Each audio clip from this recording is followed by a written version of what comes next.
নতুন সাংগঠনিক রূপরেখা ও নেতৃত্ব কাঠামোতে বড় পরিবর্তনের পথে হাঁটছে দেশের অন্যতম বৃহৎ রাজনৈতিক দল বিএনপি। দলটির শীর্ষ নেতৃত্বের ভাবনায় এবার একক মহাসচিব নয়, বরং দায়িত্ব ভিত্তিক একাধিক মহাসচিবের ধারণা গুরুত্ব পাচ্ছে। প্রস্তাবিত কাঠামো অনুযায়ী বিএনপিতে ৩ জন মহাসচিব থাকতে পারেন, একজন সাংগঠনিক বিষয়ক, একজন আন্তর্জাতিক বিষয়ক এবং আরেকজন প্রশাসনিক বিষয়ক মহাসচিব। দলের জাতীয় কাউন্সিল অধিবেশনে অথবা চেয়ারপারসনের গঠনতান্ত্রিক ক্ষমতা বলে এসব নিয়োগ দেওয়া হতে পারে। শুধু মহাসচিব পদেই নয়, বিএনপির কেন্দ্রীয় নেতৃত্ব কাঠামোতেও বড় ধরনের পরিবর্তনের আভাস মিলছে। দলটির জাতীয় নির্বাহী কমিটিতে কো চেয়ারম্যান পদ সংযোজনের চিন্তাভাবনাও চলছে। তবে গঠনতন্ত্র সংশোধনের সঙ্গে যুক্ত এই ধরনের পরিবর্তন কেবল জাতীয় সম্মেলন বা জাতীয় কাউন্সিলের মাধ্যমেই কার্যকর করা সম্ভব। দলীয় সূত্রগুলো জানাচ্ছে, এসব বিষয়ে ইতোমধ্যে প্রাথমিক প্রক্রিয়া শুরু হয়েছে। বিএনপির চেয়ারম্যান তারেক রহমান দলের সর্বোচ্চ নীতি নির্ধারণী ফোরামের সদস্যদের সঙ্গে একাধিক বৈঠকে এ নিয়ে আলোচনা করেছেন। সংশ্লিষ্ট একাধিক নির্ভরযোগ্য সূত্রের ভাষ্য অনুযায়ী সম্ভাব্য নির্বাচন পরবর্তী সরকার গঠন প্রক্রিয়া নিয়েও সমান্তরালভাবে প্রস্তুতি ও আলাপ আলোচনা চলছে। এসব প্রস্তুতি শেষ হওয়ার পরই দলের জাতীয় কাউন্সিল অনুষ্ঠিত হবে। সেই কাউন্সিলেই নতুন মহাসচিব বা মহাসচিবদের দায়িত্ব দেওয়ার সিদ্ধান্ত আসতে পারে। দলীয় সূত্র বলছে, বিএনপি এমন একজনকে মহাসচিব পদে আনতে চায় যিনি একই সঙ্গে দেশীয় রাজনীতি ও আন্তর্জাতিক কূটনৈতিক বাস্তবতা দক্ষতার সঙ্গে সামলাতে পারবেন।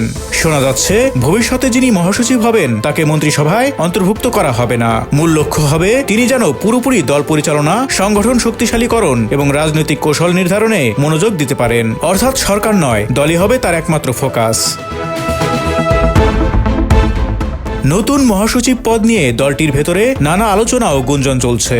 বর্তমান মহাসচিব মির্জা ফখরুল ইসলাম আলমগীর সম্ভাব্য সরকারে গুরুত্বপূর্ণ দায়িত্ব পেতে পারেন, এমন আলোচনা রয়েছে দলীয় অঙ্গনে। সেক্ষেত্রে সরকার পরিচালনার কাজে তাকে নিয়মিত সময় দিতে হতে পারে। ফলে দলীয় সাংগঠনিক দায়িত্বে পূর্ণ সময় দেয়া তার পক্ষে কঠিন হবে বলে ধারণা করা হচ্ছে। এই প্রেক্ষাপটে মহাসচিব হিসেবে সবচেয়ে বেশি আলোচনায় রয়েছেন বিএনপির স্থায়ী কমিটির সদস্য সালাউদ্দিন আহমেদ। তিনি জিয়া পরিবারের আস্থাভাজন নেতা হিসেবে পরিচিত এবং দলীয় কৌশল নির্ধারণে দীর্ঘ অভিজ্ঞতা রয়েছে তার। এছাড়া তরুণ নেতৃত্বকে সামনে আনার ভাবনাও রয়েছে। সেক্ষেত্রে হাবিবুন নবী সোহেল এবং ঢাকা ৯ আসনের প্রার্থী হাবিবুর রশিদ হাবিবের নাম শোনা যাচ্ছে। তবে তুলনামূলকভাবে তরুণ কাউকে দলের সর্বোচ্চ প্রশাসনিক দায়িত্বে আনা হবে কিনা তা নিয়ে দলের ভেতরেই দ্বিধা রয়েছে।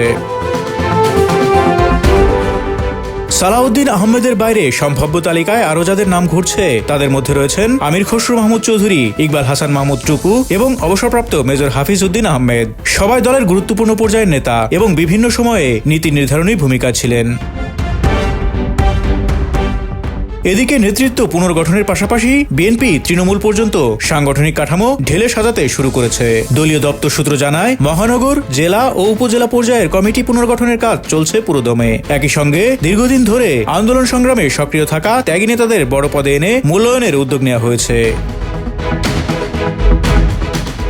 বিশেষভাবে লক্ষ্য করা যাচ্ছে, কেন্দ্র থেকে তৃণমূল পর্যন্ত কমিটি গঠনে তরুণ নেতাদের অগ্রাধিকার দিচ্ছে বিএনপি। জাতীয় স্থায়ী কমিটি ও কেন্দ্রীয় নির্বাহী কমিটি থেকে শুরু করে বিভাগ, জেলা, মহানগর, উপজেলা, পৌরসভা, ইউনিয়ন এমনকি ওয়ার্ড পর্যায় পর্যন্ত অপেক্ষাকৃত তরুণ নেতাদের সামনে আনা হচ্ছে। জেলা কমিটি গঠনের ক্ষেত্রে এ প্রবণতা আরও স্পষ্ট। ছাত্রদল ও যুবদলের সাবেক ও বর্তমান নেতাদের সেখানে বেশি দায়িত্ব দেওয়া হচ্ছে। দলের কেন্দ্রীয় কমিটিতেও তরুণ নেতাদের উপর নতুন নতুন দায়িত্ব অর্পণ করছেন তারেক রহমান নিজে। দলীয় সূত্রগুলো বলছে, আসন্ন জাতীয় কাউন্সিলে এই প্রজন্ম পরিবর্তনের প্রতিফলন আরো স্পষ্টভাবে দেখা যাবে। পাশাপাশি তারেক রহমানের কন্যা ব্যারিস্টার জাইমা রহমানও সরাসরি বিএনপি রাজনীতিতে যুক্ত হতে পারেন, এমন আলোচনা রয়েছে। তিনি সাংগঠনিক কোনো গুরুত্বপূর্ণ দায়িত্ব পেতে পারেন বলেও শোনা যাচ্ছে।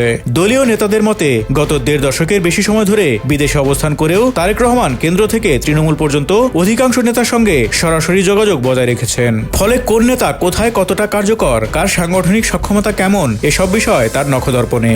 এই বাস্তবতা তাকে দ্রুত ও কার্যকর সিদ্ধান্ত নিতে সহায়তা করছে।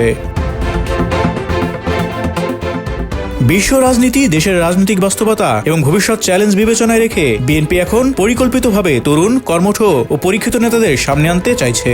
মেধা, পরিশ্রম ও ত্যাগ, এই ৩ মানদণ্ডকে সামনে রেখে দলীয় কাঠামো নতুন করে সাজানোর মাধ্যমে বিএনপি তার সাংগঠনিক গতি আরও বাড়াতে চায়। তরুণ নেতৃত্বের ওপর আস্থা রেখে দলকে নতুন অধ্যায়ে নিয়ে যাওয়ার এই প্রচেষ্টা আগামী দিনের বিএনপি রাজনীতিতে বড় প্রভাব ফেলতে পারে বলে মনে করছেন সংশ্লিষ্টরা। Desk report, Dhaka express.